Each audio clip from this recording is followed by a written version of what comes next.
STF suspende despejos e parecer da AGU, que usava marco temporal para barrar demarcações. Garimpeiros, grileiros e madeireiros seguem avançando sobre os territórios indígenas. A PIB registra 55 óbitos entre povos indígenas, 30 etnias já foram atingidas. FUNAI acusa Conselho Indigenista Missionário de promover uma histórica política socialista no Brasil, com viés marxista. Jovem indígena é atropelado e motorista foge sem prestar socorro em Florianópolis. Lideranças indígenas organizam assembleia para construir plano de enfrentamento à pandemia.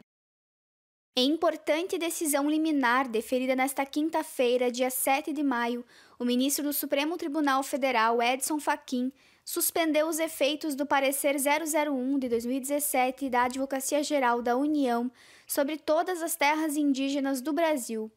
A medida agora suspensa determinava a aplicação da tese do marco temporal e inviabilizava a demarcação de grande parte dos territórios tradicionais no país. A decisão liminar, que ainda deve ser analisada pelo plenário virtual da Suprema Corte, resulta de um pedido feito pelo povo Xoclen no processo de repercussão geral sobre as terras indígenas, com o apoio de diversas organizações indigenistas e de direitos humanos, reconhecidas no processo como amicus curiae. Fachin, em sua decisão, lembra que os indígenas sofreram historicamente com as doenças trazidas pelos europeus e que essas moléstias foram responsáveis, até recentemente, por dizimarem etnias inteiras pelo interior do país. Para o ministro, o risco de novas reintegrações de posse em meio à pandemia agravaria a situação dos indígenas, que podem se ver repentinamente aglomerados em beiras de rodovias, desassistidos e sem condições mínimas de higiene e isolamento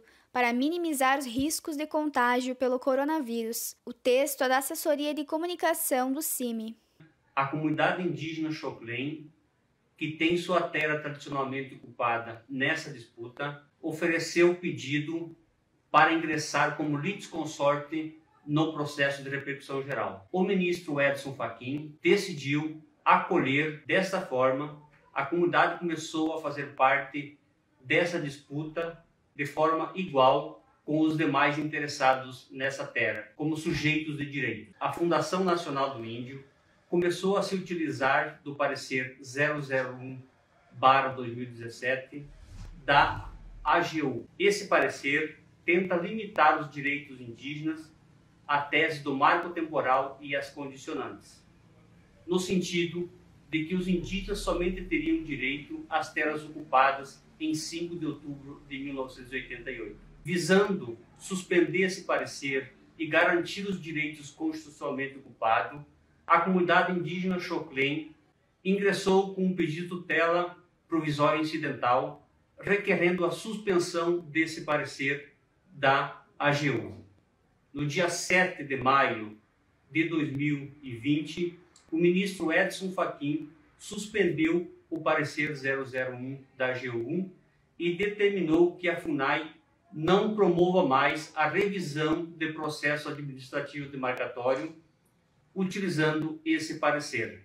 O fato de a comunidade indígena ingressar no processo judicial e disputar os direitos como sujeitos coletivos, como sujeitos de direitos coletivos, possibilitou suspender esse parecer da AGU e também garantir o seu direito à posse das terras tradicionalmente ocupadas. Mas, antes do mérito, foi instaurado um incidente processual de nome tutela provisória incidental, onde nós, advogados da comunidade, com outros parceiros, peticionamos nos autos do processo de relatoria do ministro Fachin, requerendo, entre outros pedidos, o de suspensão dos processos judiciais de reintegração de posse e também os processos judiciais onde discute a tradicionalidade da terra ou pedido de fazendeiros pela anulação dos processos administrativos de demarcação.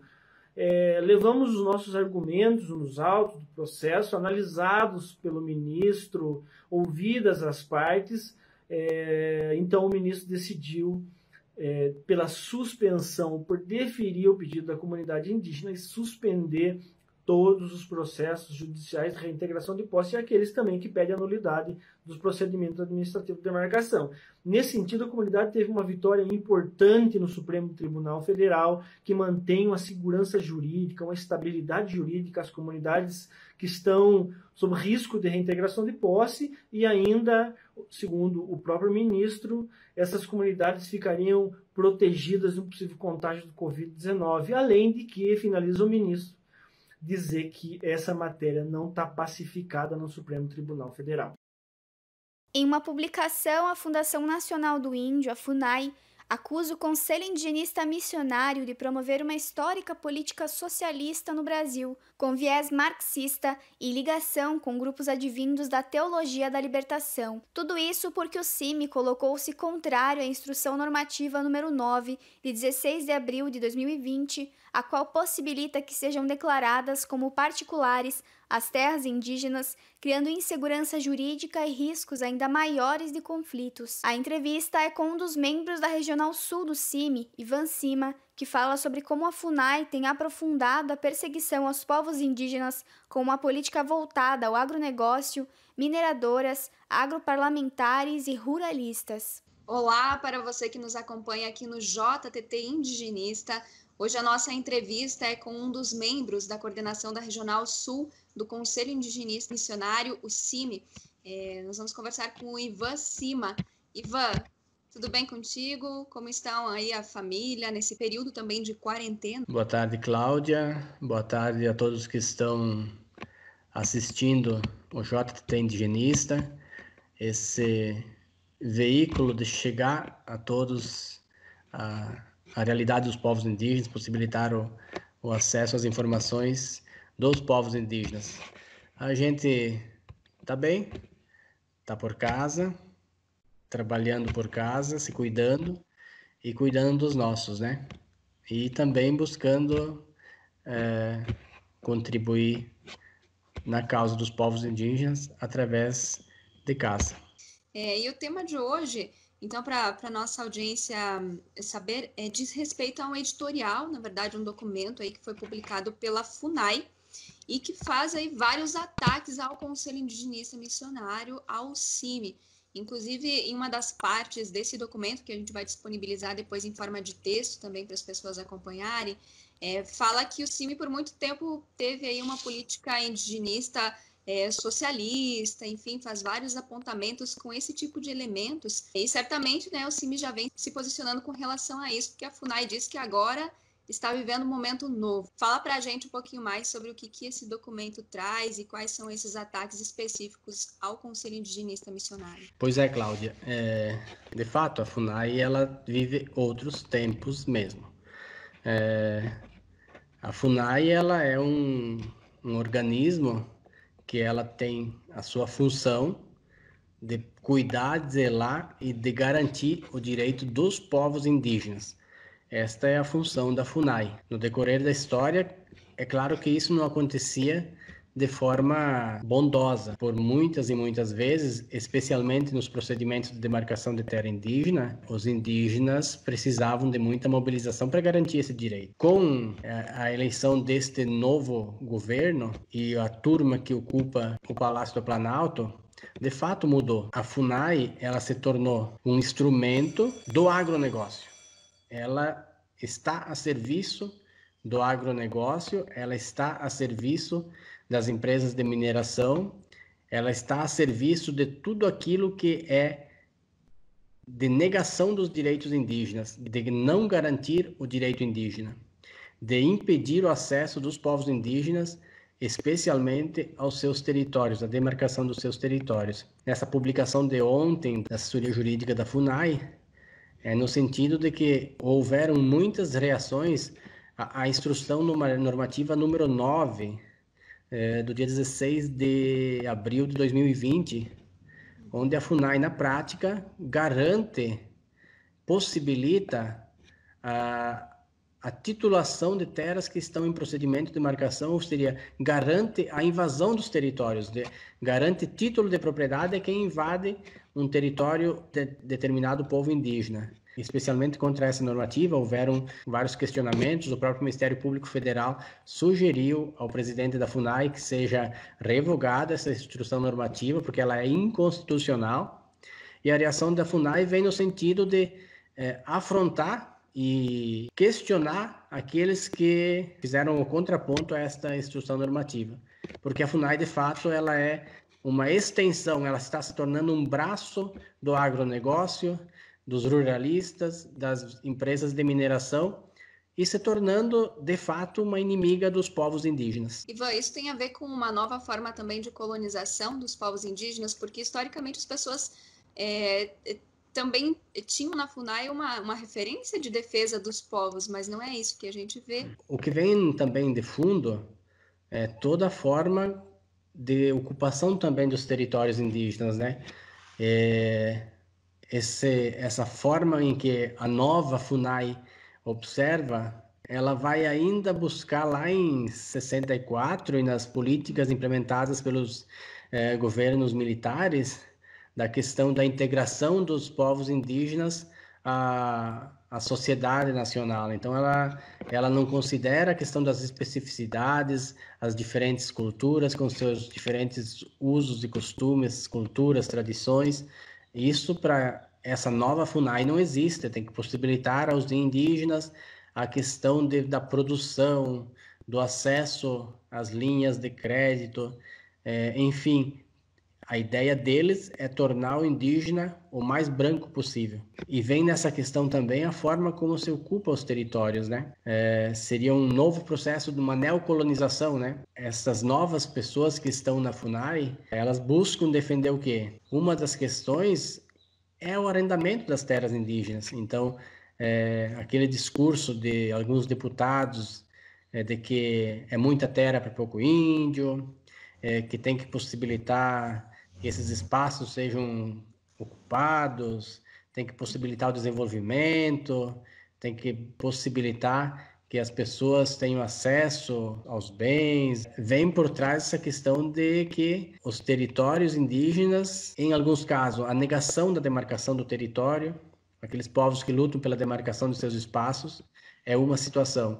Aqueles povos que têm o seu espaço demarcado, esta nova FUNAI, ela busca construir perspectivas de que esses territórios sejam acessíveis aos ruralistas, criando mecanismos por meio de leis e de portarias que garantam a essas pessoas o acesso a esses espaços, e que são espaços dos povos indígenas e que eles têm o direito de ocupar como de sua cultura, com seus usos, costumes e tradições.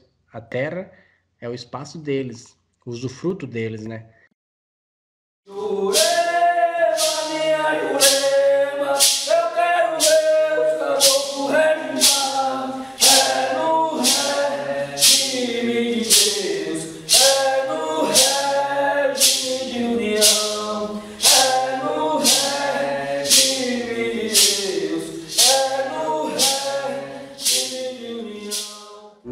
Eu estou aqui, né?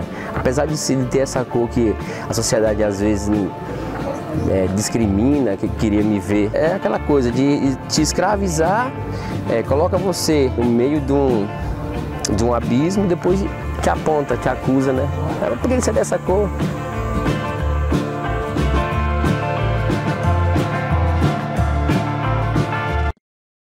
Os números de casos confirmados e óbitos entre os povos indígenas diferem dos dados trazidos pelo Boletim Epidemiológico da Secretaria Especial de Saúde Indígena, a SESAI, divulgado diariamente, pois ele não tem contabilizado os casos entre indígenas em contexto urbano. De acordo com o documento, o Brasil contabiliza até o momento 206 casos confirmados, a maioria dos registros na região da Amazônia. O Distrito Sanitário Especial Indígena do Alto Rio Solimões é o caso mais crítico, com 100 confirmações, seguido por Manaus, com 25. Até agora, em todo o país, foram oficialmente registradas 15 mortes entre os indígenas e há 96 casos suspeitos sendo investigados. No entanto, devido à falta de registros, os números contabilizados pela Articulação dos Povos Indígenas do Brasil, a APIB, são diferentes. Até esse sábado, dia 9 de maio, são contabilizadas 55 mortes com 30 etnias já atingidas. Texto de J. Rocha, da Assessoria de Comunicação do CIMI Regional Norte 1, destaca que representantes de universidades, institutos de pesquisa, associações indígenas e entidades de apoio aos povos indígenas divulgaram uma carta pedindo ao poder público atenção redobrada aos povos indígenas, aos povos em situação de isolamento voluntário do Amazonas e que assegurem a identificação dos indígenas que irem a óbito em consequência da infecção pela doença do novo coronavírus, a Covid-19. Na região do Alto Solimões, os indígenas estão sentindo o impacto do avanço agressivo da Covid-19. Com registro de muitos infectados e 9 óbitos, os Cocama denunciaram recentemente que alguns indígenas foram registrados como pardos nas unidades de saúde da cidade de Tabatinga, no Amazonas, onde foram internados. A Rede de Monitoramento de Direitos Indígenas em Pernambuco registrou a morte de um bebê, uma menina de apenas 3 dias do povo Pipipã, que faleceu no último sábado, dia 2 de maio. A causa da morte foi confirmada através de teste realizado pelo LACEN por Covid-19 na segunda-feira, dia 4 de maio, pela Secretaria de Saúde do município de Floresta, onde está situado o território Pipipã. A Comissão Guarani Ivirupá confirmou na noite de 5 de maio o falecimento de uma criança indígena guarani de 1 ano por Covid-19. A morte aconteceu no dia 21 de março na terra indígena Tenhondé-Porã, no bairro de Parelheiros, que fica no extremo sul da cidade de São Paulo, mas o resultado do exame saiu só no dia 5, 1 mês e 13 dias após a morte. Em matéria de João Vitor Santos para o Instituto Humanitas da Unicinos, o arcebispo de Porto Velho, Dom Roque Paloche, denuncia que a quarentena parece não ter o mesmo efeito sobre quem pratica ações ilegais na região da Amazônia. Ao contrário, aproveitam a falta de fiscalização e de gestão política e administrativa no país para continuar com as ações ilícitas nas terras indígenas. A matéria ainda destaca que, além dos objetivos ataques a reservas e aldeias, com requintes de violência e crueldade, esses garimpeiros, grileiros e madeireiros que avançam sobre a floresta são os principais vetores que levam a Covid-19 para os povoados. Situação que se agrava ainda mais diante dos desmontes que os setores de atenção à saúde indígena vêm sofrendo. Em texto de Renato Santana, da Assessoria de Comunicação do CIMI, o povo Guajajara denuncia a presença cada vez maior de madeireiros na TI Urucu-Juruá. Cerca de 35 madeireiros estão desde terça-feira, dia 5 de maio, em incursões na terra indígena Urucu-Juruá, do povo Tenetear Guajajara, entre os municípios de Grajaú e Itaipava do Grajaú, no Maranhão.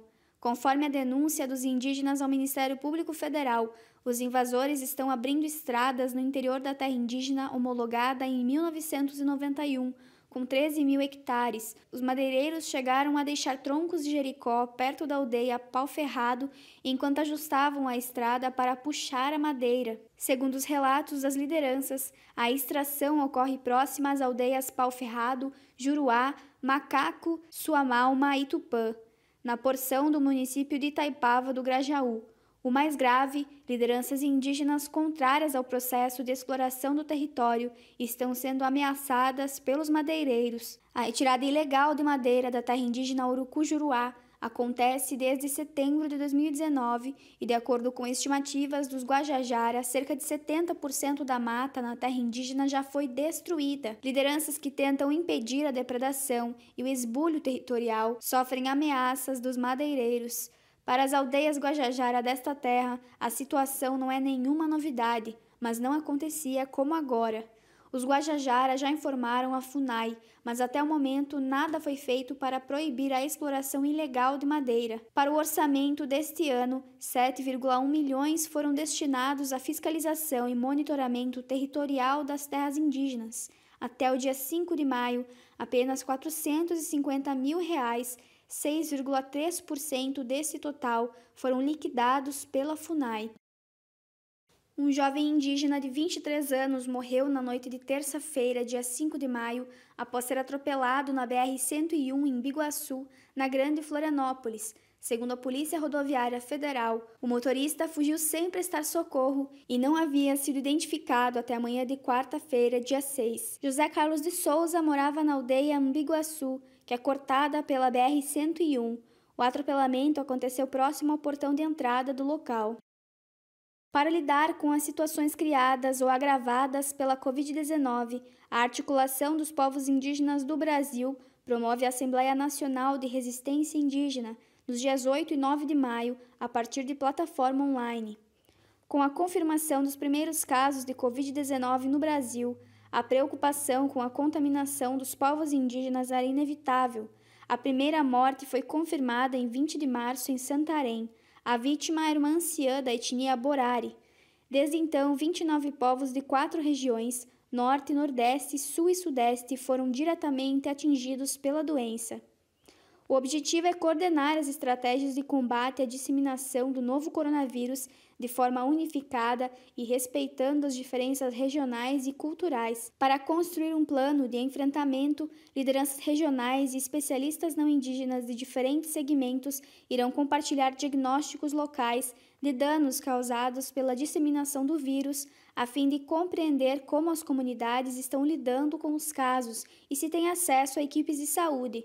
Além da construção do plano de enfrentamento, a APIB propôs uma cerimônia em memória às vítimas de Covid-19 para viabilizar e humanizar as perdas dos povos indígenas. Problemas na notificação dos casos também preocupam os povos indígenas, uma vez que a CESAI registra apenas casos e óbitos de indígenas aldeados, ou seja, excluindo os indígenas que vivem em contexto urbano. Por isso, um dos eixos temáticos na agenda do encontro é a articulação de redes de apoio e de informação para suportar os casos que solicitam ajuda imediata e verificar casos ainda não registrados pela CESAI. O texto é da APIB.